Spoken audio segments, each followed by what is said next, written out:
കണ്ണൂർ ജില്ലയിലെ പ്രമുഖമായ ഒരു ക്ഷേത്രമാണ് കോട്ടയം മലബാറിലെ തൃക്കൈക്കുന്ന് മഹാദേവ ക്ഷേത്രം. കണ്ണൂർ ജില്ലയിലെ കൂത്തുപറമ്പിനടുത്ത് കോട്ടയത്താണ് ഈ ക്ഷേത്രം സ്ഥിതി ചെയ്യുന്നത്. പഴശ്ശി രാജാവിൻ്റെയും കോട്ടയത്ത് രാജാക്കന്മാരുടെയും കുടുംബക്ഷേത്രമാണ് തൃക്കൈക്കുന്ന് മഹാദേവ ക്ഷേത്രം.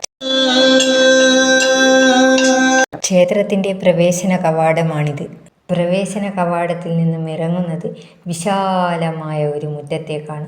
ഈ മുറ്റത്ത് നിറഞ്ഞു നിൽക്കുന്ന ക്ഷേത്രത്തിൻ്റെ ഒരു ഭാഗത്തായി ആൽത്തറയും മറ്റ് മരങ്ങളും നിങ്ങൾക്ക് ദൃശ്യങ്ങളിൽ കാണാവുന്നതാണ്. കഴിഞ്ഞ മെയ് 15-ാം തീയതി കല്യാണ സൗഗന്ധികം കഥകളി കാണാനെത്തിയതാണ് ഞാനിവിടെ.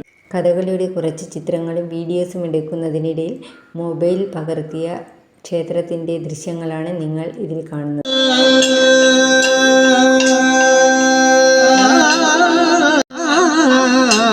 ക്ഷേത്രത്തിൻ്റെ പുറംഭാഗത്തുള്ള ദൃശ്യങ്ങൾ മാത്രമാണിത്.